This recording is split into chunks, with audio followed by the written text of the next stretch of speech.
Hi, everybody. Welcome to Something to Complain About. I'm T, and I'm here with my partner A. Hey, how are you? Good, T. How are you? I'm doing all right.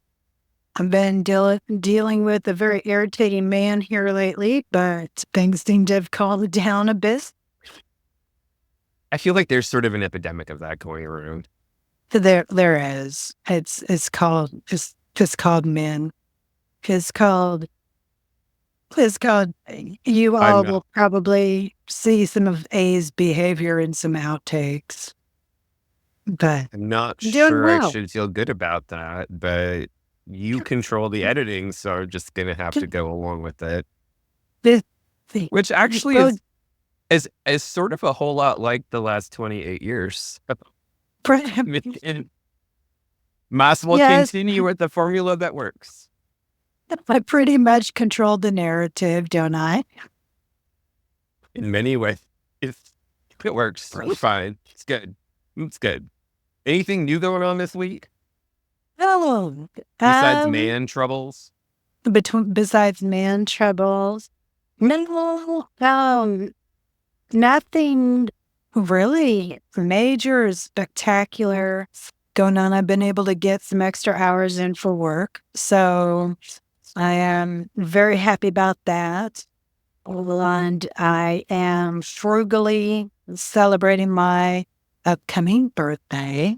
Yes. So my working class childhood is kicking into high gear, maximizing all of my gift cards and credits and all that. I know, Yes. right? Um, you're a middle-aged white woman in near suburbia when you make a game of Target Circle Week to find out how much, just how much you have to get the discounts, the gift cards for the various things, yet still spend enough to get the huge discount and stock up. Um, It's seriously, like amazing how much energy one can put into that. it is, and actually, I try to almost like make it a game. And how sad is that? But I actually do, and then I try to make it fun, and then we stay stocked up. And after um, a couple of years of doing this now, like all of my stuff is set up, like all my purchases are set up to where I have enough in stock until the next big sale. And I'm just realizing like how sad yet necessary that that I is. mean, once again, I think if we went back and visited our 22-year-old selves, we'd be very judgmental of who we've become. And Yeah. for a variety of reasons. But I think too, to Yes. add that, I think if I were to go if I were to talk to my 21 or 22-year-old self, and with 21 or 22-year-old T not knowing how things all played out, she would be very, very disappointed in me. I think it's entirely likely that 22-year-old A and 22-year-old T had significantly different expectations for what was supposed to happen compared to And what actually has happened. Which, I mean, that's probably well, also a rite of passage, right? Like, I think that's normal. It's funny because your coupon thing reminds me of how I treated my grades in college. Like, I literally used to do the math to figure out how many points I'd need to get on my final exam to get a specific grade for the class. And then I would study only enough material to get that specific amount of answers, and that would be it. It was a different kind of couponing, but it it's kind of was the same idea. we're always bargaining, right? I think so. And I mean, I told my professor I did it once, and he just looked at me and he said, "You spent all that time figuring that out. Wouldn't have it just been easier to just study the material?" And I was like, that didn't occur to me. No, Yeah. I don't think That so. I didn't it want to made study the material. I wanted to know exactly how much I needed to get right and then get out. That was like it. it is interesting though, like in all the wisdom that we have at that age, that we think we're so clever doing those types of things. And we think we're actually getting ahead and we're really not. And that leads me to think about our topic today and some of these findings that you have found. And we've talked about this time and time again. Like this is like one of our running themes in this podcast. Then it's the whole money thing, right? And um, being raised with expectations based on the performance of those who came before us that we expected the same outcomes. And you talk about spending all this time calculating how much time you actually would need to study for a grade. But how much time did you actually spend looking at and reading the fine print of like your financial aid promissory notes and all of the credit card offers that used to just shut up You were everywhere on supposed campus? you were supposed to read that stuff? Well, I mean, there were words. I remember they were I mean, pink. there Like were the paper words. was pink, right? There were words. Okay. Could have been. Um, but I Oh, for totally student remember, loans. yeah, Yeah, the copy you got. I mean, so like we're old enough that things were not just printed out for you like off of a computer. They were they were sort of processed on what looked like typewriters almost. And they were, you'd have like three copies. It would be in triplicate, and then you'd yep, sign it, and they would keep the top white copy, and somebody would get the yellow copy, and you get the pink copy. we got the Yeah, pink copy with because our we signature were at the bottom, yeah. signing I off remember. on shit that we hadn't bothered to read. But we didn't care because everything was going to be all right. And, No, like, I um, mean, do you remember getting to school? I mean, I realized we met about 2 years in, right? We were well, in the fall of our roughly our junior year, I think, when we met. So when we got there at the same time there. We literally yeah, we lived in did. the same dorm, didn't know it, whatever. But do you remember not just the student loans? Student loans are their own thing. And so this is a They're thing their we've own talked thing. about a little bit. I I worry a lot about the younger generations, but I also think a lot of them are looking at us going, holy crap, they're still paying off their loans. We're the generation currently with the most debt. And that was the thing that triggered me when I was like seeing some of these articles over the last couple of weeks and we were kind of talking about episode options or topics You to know, talk we, about, right? Was, we carry the most debt. We're sort of this sandwich generation, right? We carry this debt because and we've talked about this in an episode, we were convinced we had to go to school, right? I was talking to another mhm. friend of mine back in the lovely state of Nebraska about 2 weeks ago, and she's got a kid getting ready to go to school, getting ready to go to college this fall, or is now in college this fall, and really had this conversation with the kid, like, hey, you don't necessarily need to go do this yet if you're really not ready to. Gonna be like Mhm. loans are a thing. You need to be thinking about this. Like, school is, unless you need it for something specific, we were all kind of convinced we needed it, period. But unless now you need it for something specific that you know you're going to do, it's actually worth taking a step back and wondering if you need to be there.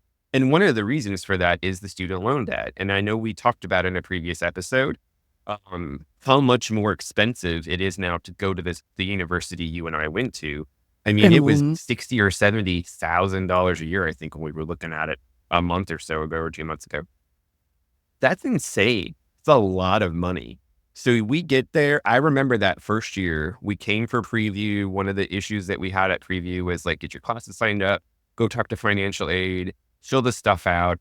I remember Mhm. that first semester, my parents wrote a check for the difference between what my financial aid package was and what my tuition was for just that semester.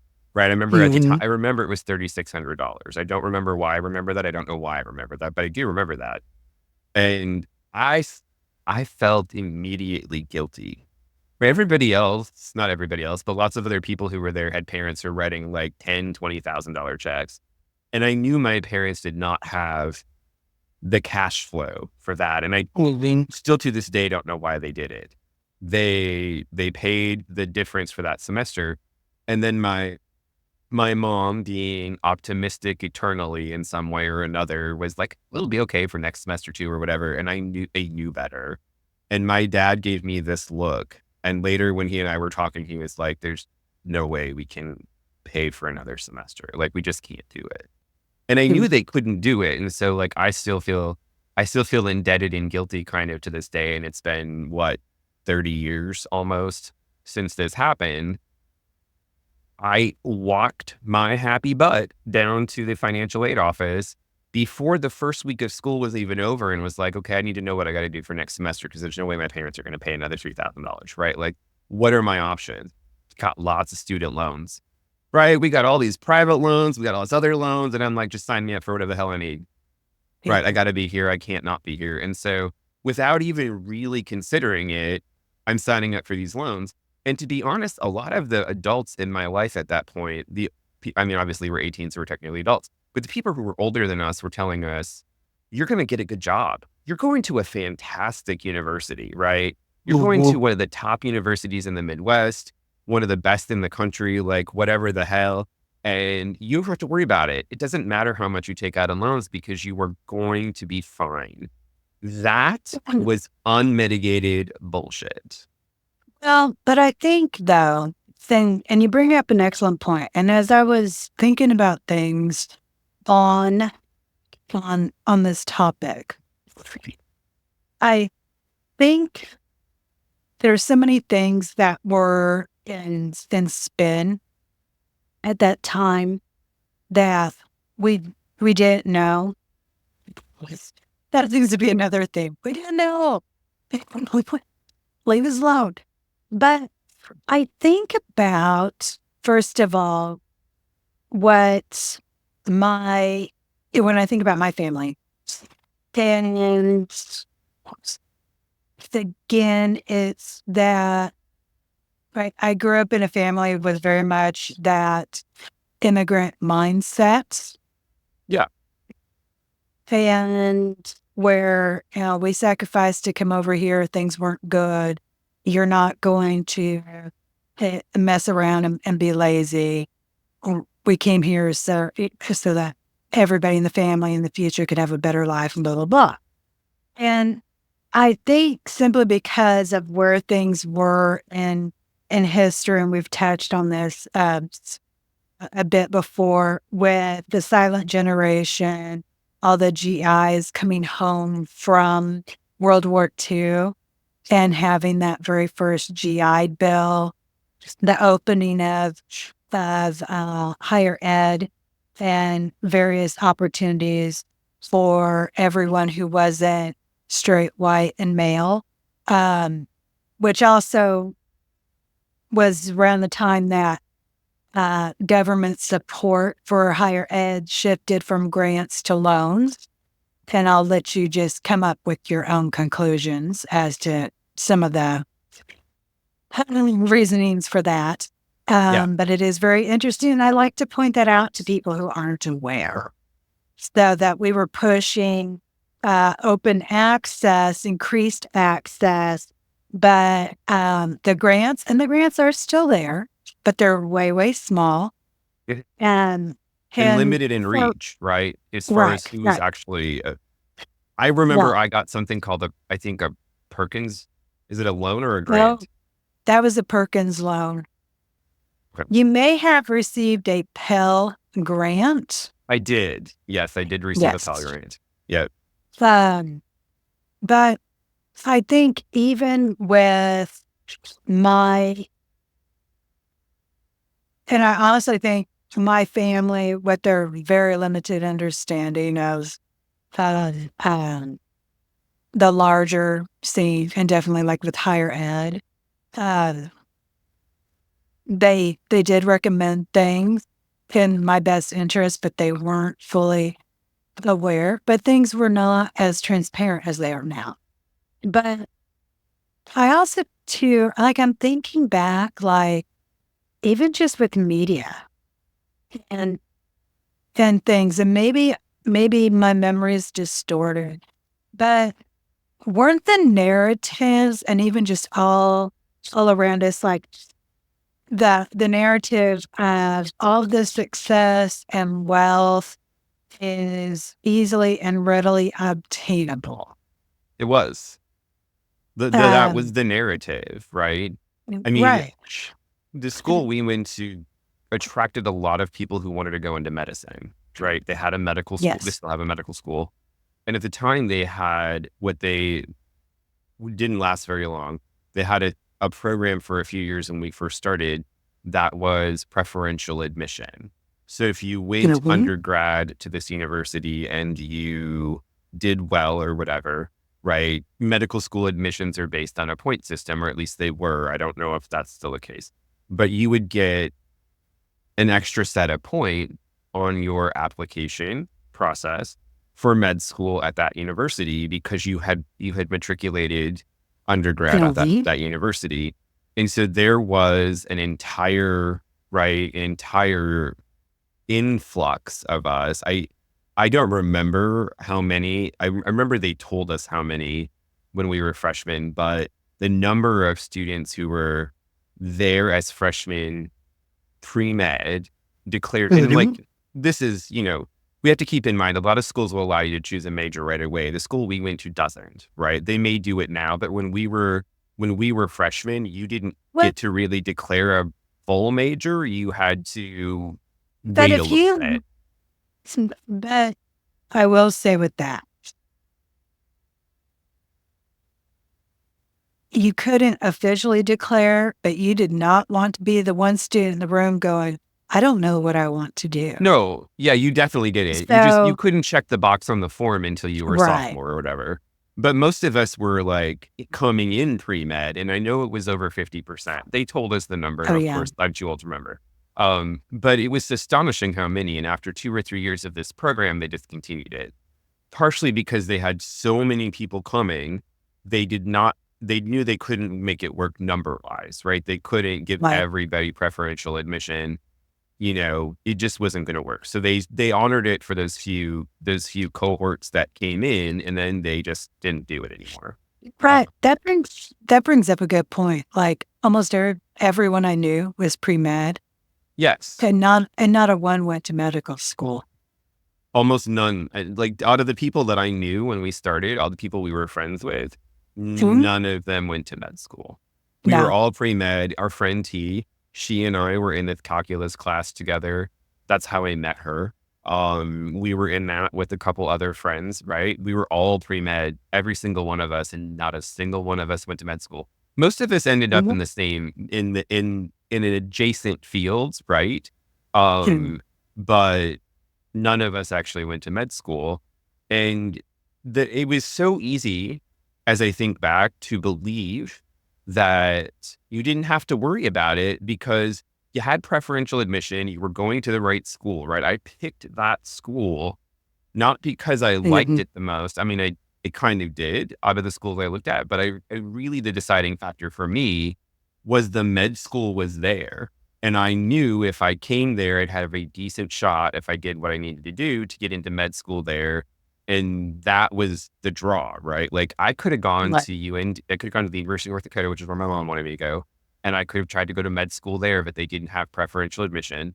I got into Drake. I got into a couple of other places, right? I could have gone to a lot of different schools, but we had at our university the preferential policy. So I was just like, why would I not go there?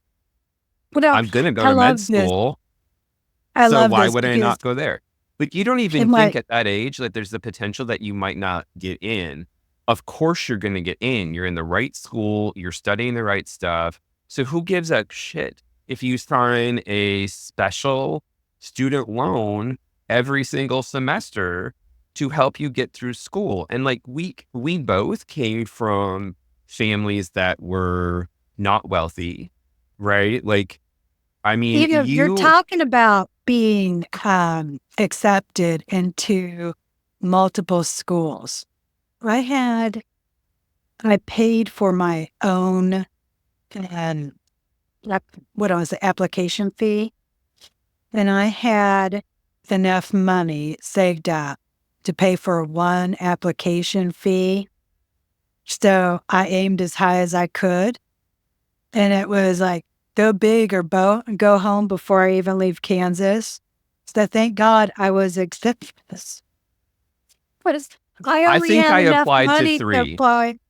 I could only apply. I could only afford to apply to one, and I was like, okay, this is the one I absolutely want. And so well, Well, luck is we should relative. also also clarify here. Even though we came, both of us, from families that were financially not well off, my family was probably more. I hate to say well off. I don't. That's there's got to be a better word for it. The We had difference, two incomes in my I family, was going to say, right? is the difference between one parent as a Yes. support and two parents as Yeah. support make a huge difference. Yeah, It is a huge but difference. Even well, I mean, even today, I'm sure it's still a huge difference.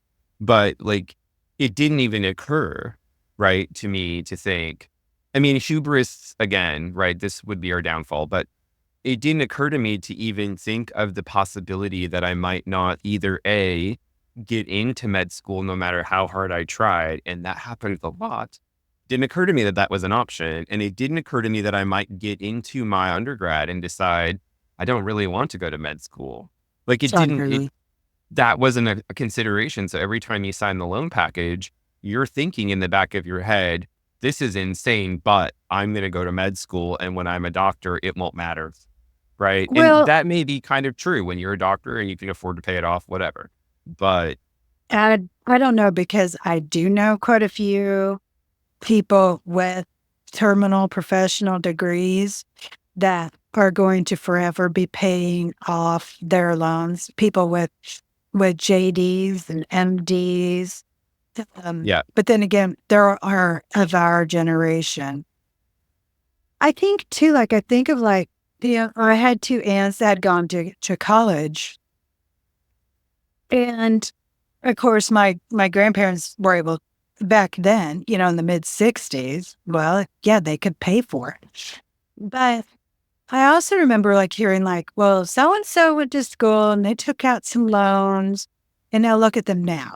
And, we're talking like late 80s. And it's like, oh, well, here's this woman with a career and she's got a nice house and the three kids. And yeah, she had some loans, but she's in all right now, And what didn't come into account was the reality of what the economy was doing, what the just and narrative was missing out. And I think there's one thing that we're doing a lot better on now than we than when we were in undergrad. Is I remember for two, and it probably was about this time, our very first semester, I was almost kicked out because my mom could not, no, and not for anything I did. My mom's credit was so bad, she could not co-sign my loans.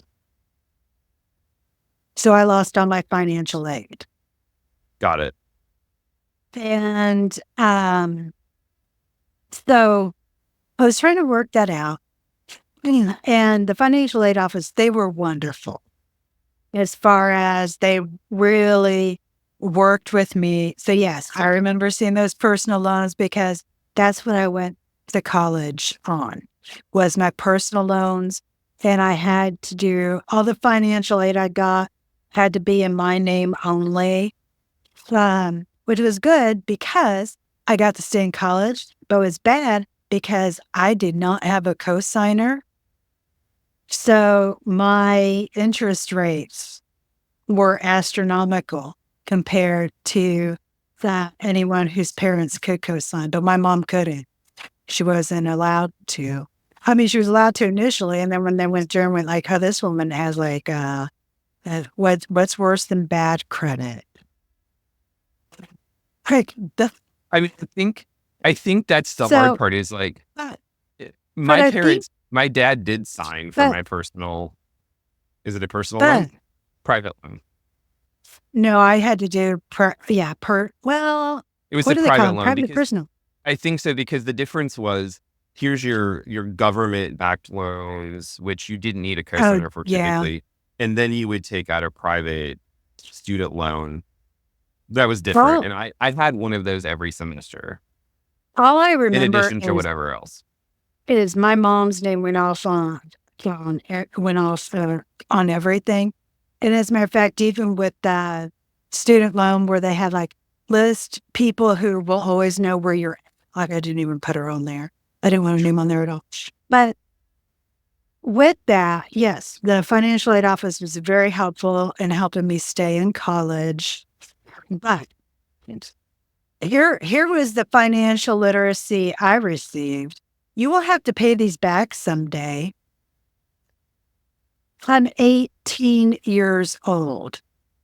Yeah. I have no concept of owing. I can't even picture $50,000, let alone the concept of owing $50,000, let Right.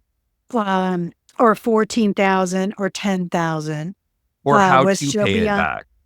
for how to pay it back.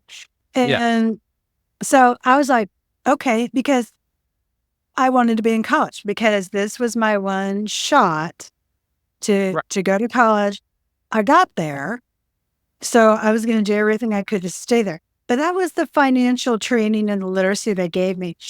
Hey, you would not believe when I did my because I took out some financial aid from my doctor, the amount of uh, just information to be able to graduate to start paying, like the videos I had to watch and the things in plain English. And it's like, so baby, like I've been playing this game for like almost 30 years at this point. I know how financially works. But thank you for trying to teach me now. You have to wonder if there are Gen Xers behind that Oh, I'm sure there requirement are. to see those because most of us had no financial literacy, right? I No. mean, Oh, my parents, they had a credit card. I very rarely saw them use it. Like if we had to stay at a hotel or yeah. something, and back then it wasn't like swipe your card, it was the Oh, machine, the right? old, yep, the, Yeah. I always yep. thought those were so cool. Well, But like they didn't have big credit card bills. They had a mortgage, right?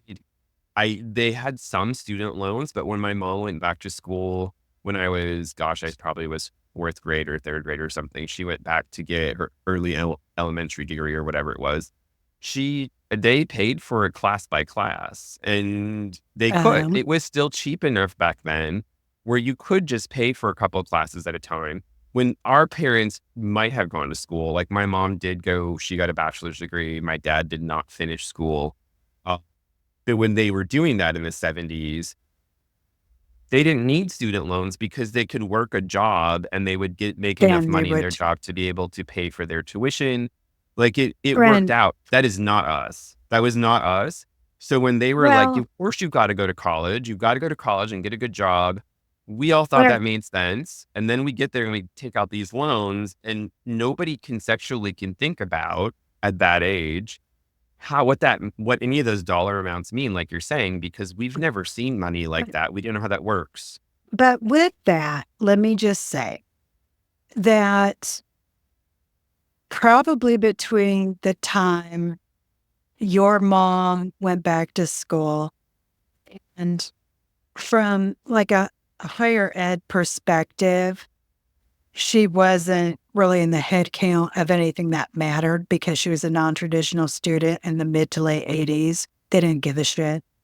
And we also were stuck in soon. And this wasn't just this was beyond a narrative. This was where we 1 second. when we started college, we were at the leading edge of accountability held by the Yeah. federal government to institutes of higher education.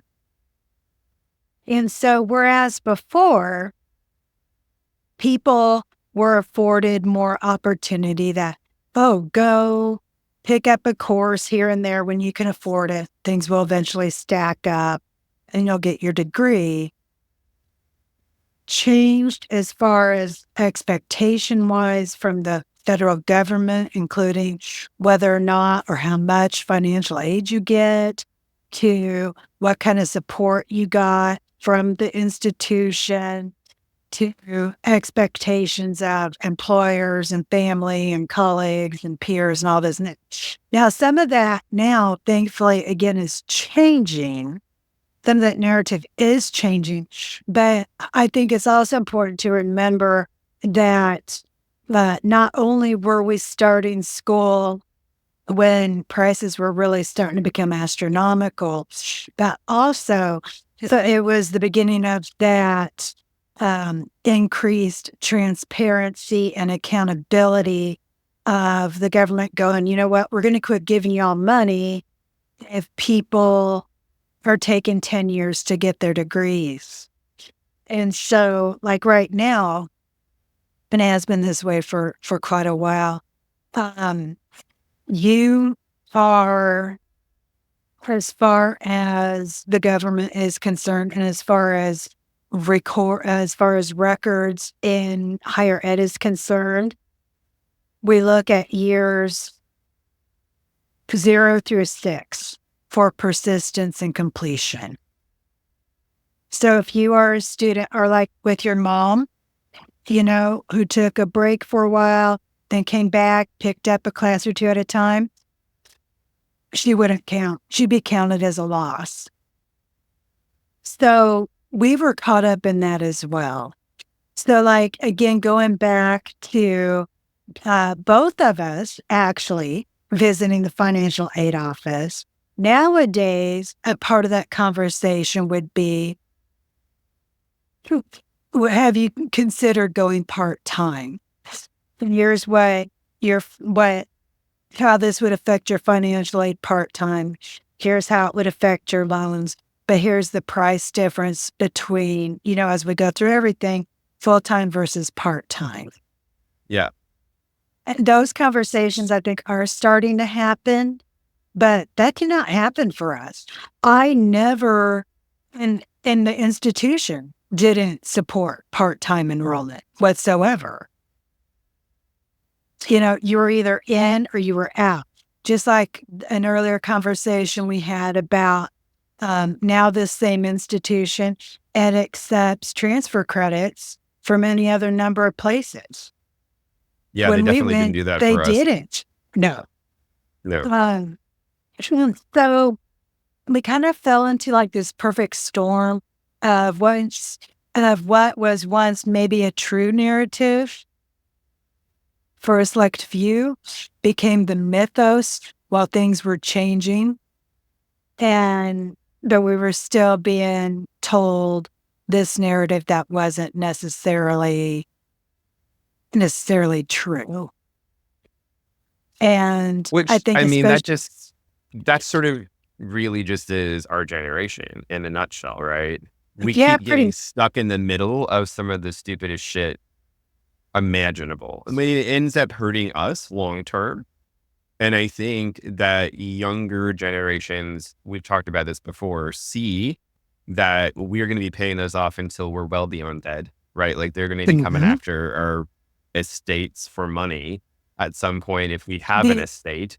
the younger generations know that whatever debt we leave behind, they're going to be paying it back in some fashion, even Yeah, if it's higher interest rates. You know, could easily be. But I think they also yeah, look at us and go, maybe we don't do that. I hope that that's happening in some ways too, right? Like, yeah, I why? do. Because it wasn't just the student loans. We get there and we got Yeah, all these student loans, and then you get there for the first week of class, like the whole week of preview. There were no. She's smiling. Like we're having this Uh-oh. conversation. I just want everybody to know that T is smiling at me because she knows exactly what I'm going to say. And not because we Yep. totally pre-planned this, but she knows what I'm thinking. Like during preview week, or because we were there for 3 or 4 days for preview with parents, right? So we were there, we stayed on campus, they showed us around, we did stupid games where, like icebreakers. I hate that crap, but whatever it was, we figured out our stuff. So when we came back and moved in, we were ready to hit the ground running.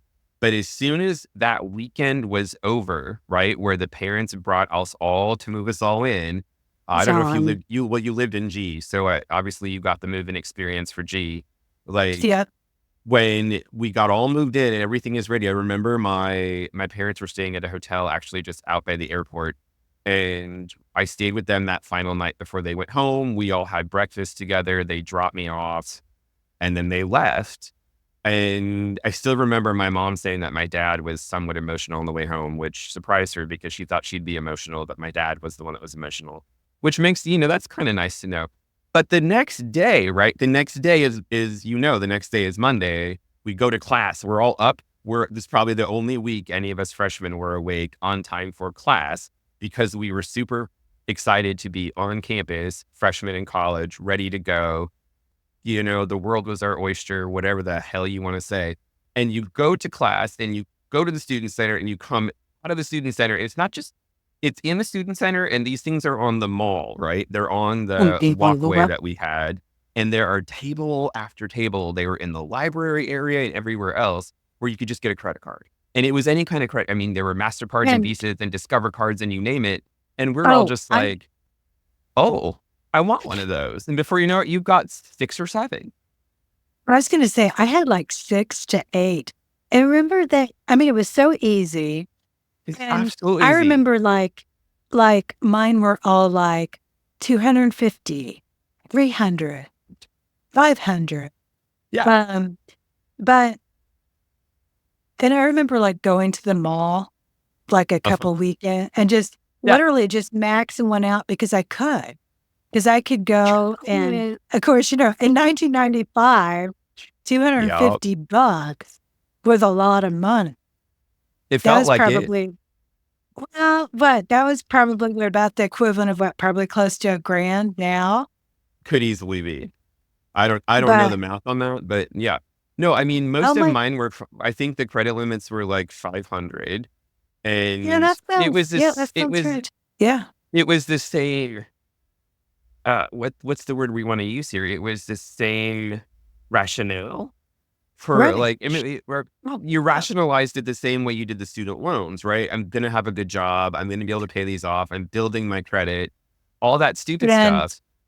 And the financial literacy teaching was, well, you will have to pay this back sometime. Okay, fine. I'm going to go have You keep fun. using this term financial literacy teaching because you have a doctorate, but let's get real. Nobody used words like that with us when we were that age, right? They actually call it that now, but they didn't call it that back. Actually, They just said, "Here's the contract, sign it. Just don't forget you got to pay this back with interest." Like they didn't call it financial literacy because they weren't thinking of well, any okay. that actual, right? Refresh my memory. Didn't they? Did you pretty much get the card or you got something like right away at the booth? Didn't you? You did. I don't remember Okay, what. that's what I thought. You got Did you get like a something at least. temporary card? Yeah, you did. I think Okay. that's true. Yeah. And then But also remember all you the, could go anywhere you wanted right then and go use it. That right. was the thing, right? So they get you hooked quick with the same idea, right? Like you're Right. here, right? You're here. You're going to make lots of money. What does it matter if you have a $500 credit card? Well, that may be true insofar as it's just one, but when you're like, Well, look, there's 15 tables. Why don't I get a couple?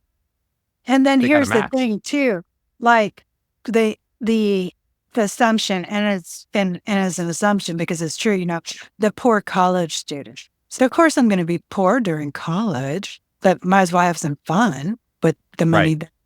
Yeah, I'm sitting here thinking of all the free crap that always used to give away to Yeah. lure us to the To all the the table. dumb. Yeah, to the table. And I'm sitting here going, I can't remember what any of it was, but Still ended up Oh, at I don't at the remember. I just table. remember there was something free with sign up for everything, right? Like Oh, it was yeah. probably some stupid little cup or, a pen or a clipboard or, a backpack. I mean, whatever. It was dumb stuff, but Well, it was just enough for us to be like, it also sort of made us feel like adult, right? We were well, all young, 18 years old, 19 years old. We were getting there. It was a brand new experience for all of us. And and we knew we were going to need some. I don't know about you, but for little Kansas girl me, in small town Kansas, Yeah. moved to the big city. Within first week of moving here, I got credit cards in my pocket. And for the first time in my life, there's a mall down the street, and it's 1995. Yeah. That was like a dream come true. I'd made It it. was. It was. I mean, I grew up in Yeah, a I place had where you had made to it. drive 90 miles to get to a mall. So, like, it Yes, wasn't an me easy too. thing. We did Right. it, but you had to pay for I paid for my own gas. So, like, we still would have to go to the mall, And you but it had wasn't to easy. and you had to plan for it too. You did. Like when, because I lived, what was it, 75 miles from the nearest mall? And so, I mean, it was a big deal. You planned, It was a day trip. it was a day trip. You planned the entire day, where you were going, what Yeah. order, and then And you went on a you mission. probably, you probably also saved up for it, right? You did, we I did, mean, I yeah. had a Oh, job in high yeah, school just like you did, and I knew I would need school clothes, right? So I yeah. got a job when I was when I was 16. That was when we could get jobs, I guess. Um, Mhm. at least where I grew up. And unless it was a grocery stores would let you get jobs when you're like 14. But like I actually worked in a nursing home while I was in high school. So we had to be 16 to work Mhm. in the nursing home. It paid a couple dollars an hour more, which was a big deal back then, right? I still Oh, yeah. remember, I think we made $4.90 an hour. That was fantastic when we were 16 years old, right? Um, Yes. and so And when like, the minimum wage was what at that time, 350 or something like I that? think so, something like Yeah, that. So we were excited, like we were making 350. more than the Yeah. people at the grocery store who were doing whatever they were doing. And so like, you get to this point where school clothes are coming up or whatever it is, Mhm. right? I had to pay my parents paid my car insurance. I had to pay Well for my car and I had to pay for my gas. well, So and, I like, knew I had those and clothes. I would save up and then do, like, Christmas shopping down there because otherwise, if I would have gone Christmas shopping, like, in any of the local towns, then everybody gets the same Christmas presents. But, one thing Yeah. that came to mind when you were talking about, how your parents had, like, one credit card, it was, like, for emergencies. I wonder how much because it was kind of the same for my grandparents. I think had like 2 or 3 solely for emergencies.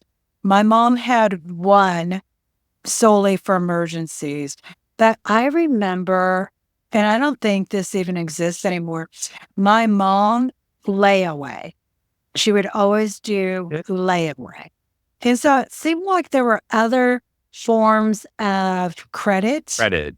that were available. Yeah. Because I remember my mom, she always would do that. So, like, she would get our Christmas shopping done, like, in July or August Mm. because it was literally something right already at the store, and you would pay X amount a month for the. And I mean, I remember her, um, even for years, like, paying, like $5 a month for how long to our doctor because it was like, oh, he knew. And I don't know how much of that was the times or because growing up in a small town that you were given those kind of allowances. But I remember one year we had like a rough year just getting sick and then having to be on antibiotics and stuff like that. And mom paying the pharmacy, paying off the bill at the pharmacy, again, like $5 a month.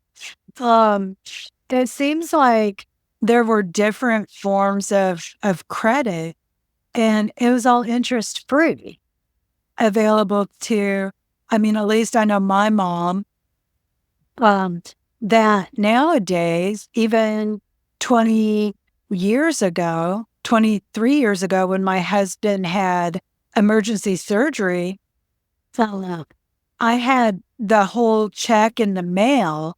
The hospital decided it wasn't getting paid fast enough. I had to drive down to the hospital, pay our copay in full, and cancel the check that was en route because they decided the 2-day wait for processing was going to take too long. Way different from my mom going to the hospital every month and going, can I give you $5 this month? And they'd be like, yeah, that's fine. Or maybe she got some overtime another month. So, hey, I can pay you 10. Oh, that's great. You know, Yeah.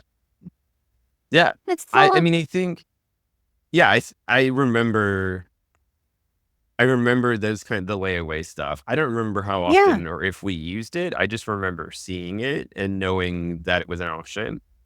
right. But I mean, also like my brother and I talk about this sometimes, like our parents didn't get a lot of good financial literacy training themselves. And so they Exactly. didn't Yep. pass it on. Like my brother, my nephew's 8, right? My brother he always says stuff like, you got to know to insure and invest early. And I'm like, somebody should have taught us that. That would have been helpful, right? Like that would have been nice to know, but also like, let's be real. When you're 18, you're not thinking about investing. You're not thinking about insuring. None of that stuff is part of your conversation. You're just thinking about getting to like the end of the week, which is usually like, Right. I worked a job the entire time I was an undergrad. And I needed it because I needed it for rent. I Well, needed it for card. I needed it for my gas. I needed it for groceries so that I could still go to school knowing I wasn't really paying for school. I was just paying to be alive so that I could go to school. yeah. And the whole time thinking, I'm going to get a good job when I'm done. And then the first job I get out of school is as a teacher. And Yeah. it was more money. And I remember telling my students my first year teaching, it cost me more money to go to school last year than I'm getting what paid I'm this year. earning. Yeah. Now it was the same when I entered social work. You talk about, like your parents and our parents' generation. So we're talking people who are baby boomers did not have any financial literacy. And I think well, it kind of ties back to kind of like what they grew up with. Again, a booming economy, blah, blah, blah, blah, blah. I remember, um, both my parents died in their 50s, and they died, my dad died, mom died in March of 2007, and dad died in July of 2008. So and neither one of them were very good with money. And I remember talking to my grandmother because my mom left everything in a hot mess. Who so many things, and it's fed, Mhm. And my dad, pretty much the same boat. I don't. But for someone who my dad made 80K plus in the late 80s annually. Wow. I don't know what he did with all of his money. Clear. Yeah. I mean, I know it didn't go to his children, but right. I don't know. I don't know. Um, I know his second ex-wife kind of cleaned up though, so and good for her, my step monster. But I remember talking with my grandmother, my mom's mom, and I had just cleaned up all mom's mess, and then I was like, oh, good, now I get to start with dad's and my grandmother. She's like, neither one of your parents ever took money seriously, and I'm like, that is true, and that's probably about the nicest way to put Right. it. And that probably was about the highest compliment she'd ever paid my father. Was it? He never took money Fair. from me. I mean, I I totally grew up with two parents who were just like, you know, things work out. And whatever, See, when it and came to money. I think in a lot of ways, we thought that that was the case with our parents. Yeah. Because Yeah. we didn't see them spending on a lot of stuff. They would Right. take us on vacation once a year. We would go, and it was never our own vacation. It was always with other people. So, you know, And we did whatever we or, had to do to split things and save money and whatever. yeah. Uh, Yeah. we'd pack lunches instead of stopping at restaurants. And we would always go like see my aunt in Denver, which is why I've been to Colorado so many times Right. I mean, it because, was kind of a that thing it's where her house. Yeah. you go see family because it would be a way to do something without spending a bunch of money. Right. Um, which Yep. is why when they paid for that first semester of school for me, I felt so bad because I was just like, Mhm. I know they don't have. I mean, I filled out the FAFSA, right? I was the one who had to sit down with all their information and fill that out. They didn't do that for me. I mean, they did it with Mhm. me, but like I filled it out. So I knew what they had made that year. And it seemed like a lot of money to me. And then I realized that's not a lot of money when you're paying for a house and a life and kids and whatever. So I felt really bad that I was taking, it wasn't 10% of their income or anything, but it was still enough that I knew that they had to take it out of savings to do it. So, and their savings wasn't like monstrous or whatever. At some Mhm. point after my brother and I left the house, they figured some other stuff out, right? Like we now know that they do have some, they're not set aside well. Like their retirement advisor is kind of funny because he's like, well, I mean, this isn't great, but this is definitely better than some people. And I'm just like, oh, that's pretty much the story of our life anyway. Definitely better than some people. Um, Now, but like going to school and then like it was funny because when I came home with the credit cards, my dad was like, "What are you doing?"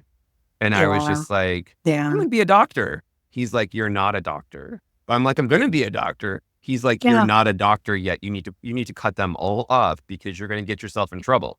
He knew I did. I absolutely did. 100%. I got myself into a mess. I admit it. No question about Mhm. it.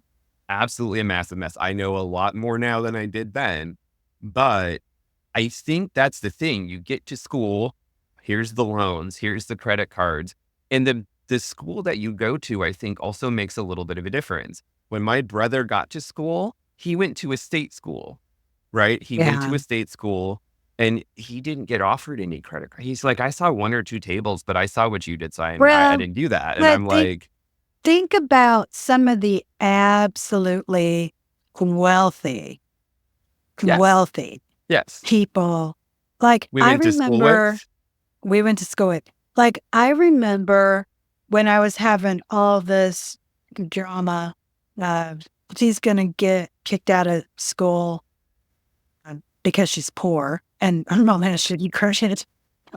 Not for anything I actually like did or deserved. But I remember like one of my floor mates, and I didn't even know her very well. I remember her pulling me aside and going, well, I could talk to my dad and he can cover your tuition for the semester. What we paid a semester was about what my mom earned a year, yeah, it you was know? also about what my mom earned a year. Yeah. And so, I mean, it completely blew my mind. But, and I'm like, what do you even say to them? You My know? first roommate was neighbors with Joe Montana, Oh, nice. right? And so you recognize that name. Gen Xers will I recognize that recognize that names, when you're out. but there may be other people who don't. But Joe Montana he's probably not around anymore. I don't know. Famous football player, lived in one of the wealthiest zip codes in the country, right? He played for the It was 40. it was in Kansas. They lived in Kansas, just outside of Oh, Kansas City. I can't remember I mean, Leawood or something, Kansas. so for you youngins, Joe Montana played for the 49ers for years and years, and then he played for the Chiefs. So, which makes sense because that's where they retired, or that's where he lived in Yeah. retirement. Yeah. And they lived across the street from Joe Montana. weirdly enough, as wealthy as my roommate's family was, they would not allow him to have a car at school. And I remember when they were moving it in, my mom actually asked his mom, "Oh, does he have a, does he have a car?" I don't remember his name anymore. It's over the J something. Oh, I do remember his name. Same name as the Pope of that time. He, John he, Paul the yes. second. I mean, not the second, but his name was John What? Paul. What? It was John Paul. He went by, I believe, Paul. I think it was his middle name. And we Wait both a went by our minute. middle names. How did I know him and not know you? I don't know. I Super recognize tall that guy, name. curly hair. Yeah. Yeah, he was my roommate just one semester, and then we parted ways. But I remember my mom asked his mom, just literally making conversation, right? Because we had drove my car down. We were allowed to have cars on campus if we lived a certain number of miles away. And she very snottily said to my mom, "Why does your son need a ride?" And my mom was like, "No, he's got his own car. I was just curious if he has to park way out that way too, like, because I had to park way off of Bert or whatever." And that was the reason we only lasted a semester, because it was always drinking my stuff out of the fridge. Literally, the dude would use my cologne so that he wouldn't have to buy his own cologne. Like, his parents would send him an allowance. I don't know what he used the allowance on, but my parents didn't send me an allowance. Speaking Like, speaking of allowances, I remember one of my friends in first year. She came from a wealthy family in Colorado, and she we went to go. I don't know. We were going to go out and do whatever college kids do on Friday, Saturday nights.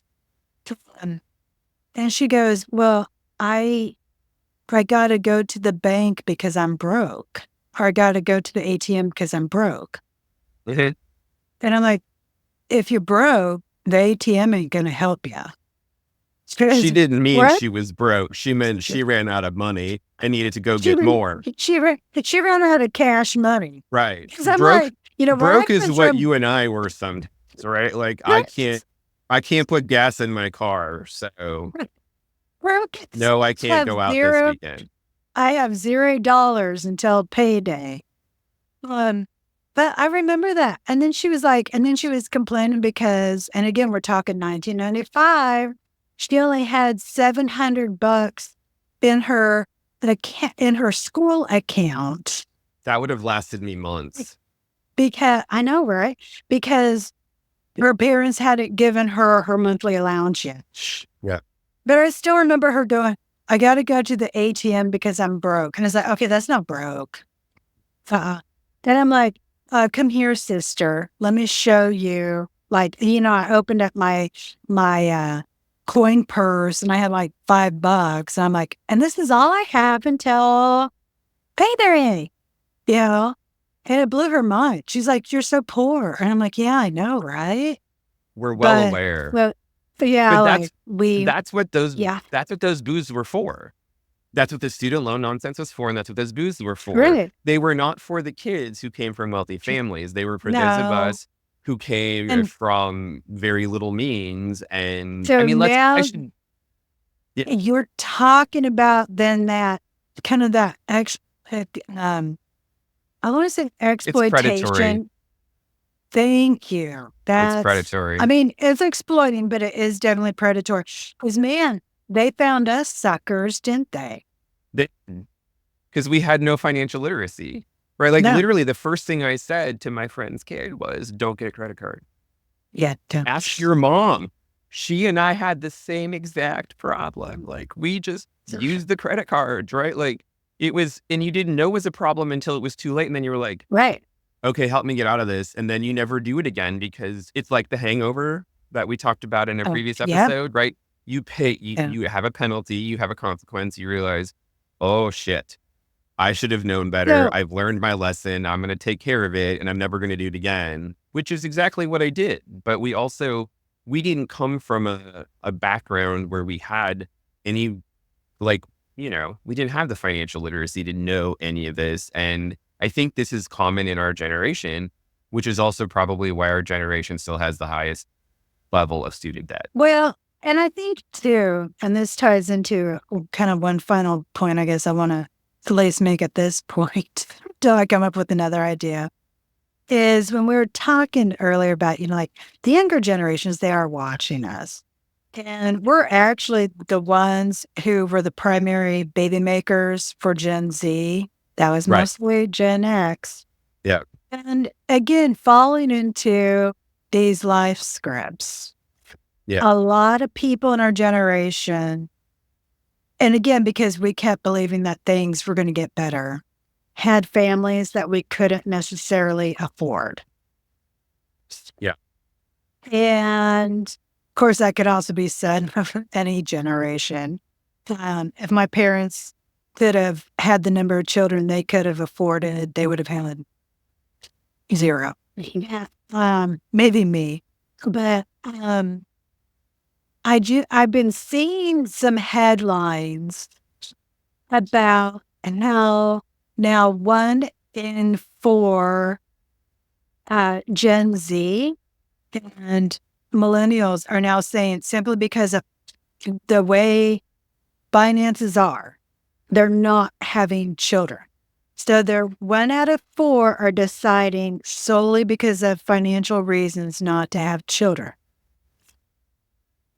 First of all, very, very responsible of them, because it's, I think we have all kind of cut on to the, well, go ahead and do it and the money will sort itself out, is a fallacy.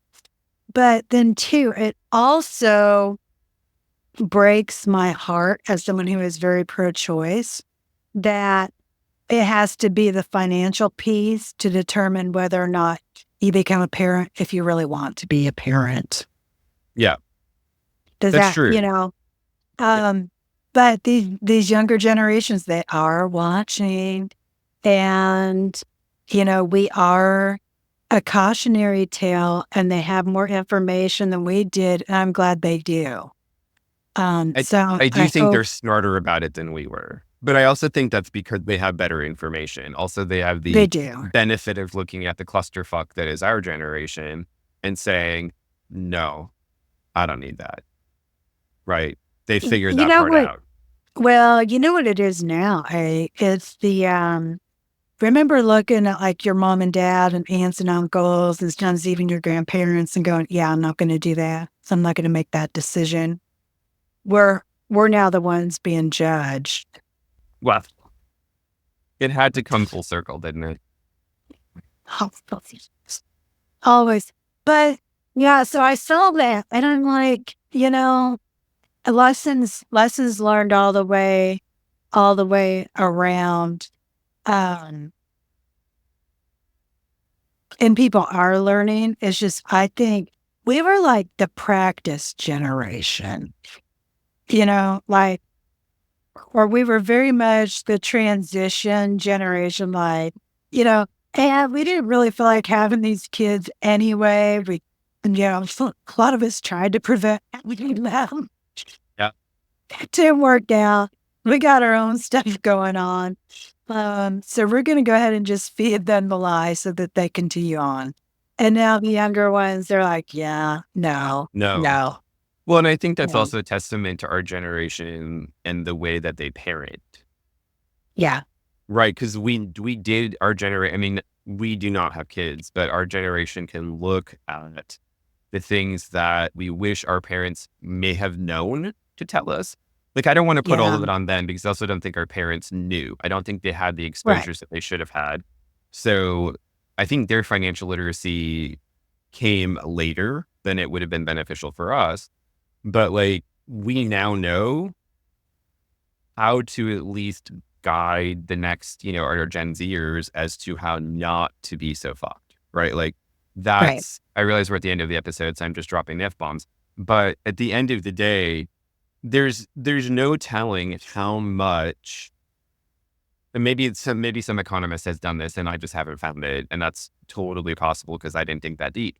But you'd think there'd be some way to kind of assess how much our financial longevity or financial ability to have not just stable finances, but also like growth and stability and what's the word I want to use here for retirement? Like, right, like that stuff I think has been directly impacted by the fact that nobody knew how to teach us or what to teach us about like watch your student loans, be careful with credit cards. Like that stuff should make sense. But when you're 18 years old, nothing that should make sense makes sense because you're 18 years old, So right? We know brains aren't formed that early. I think I have found the perfect way to close this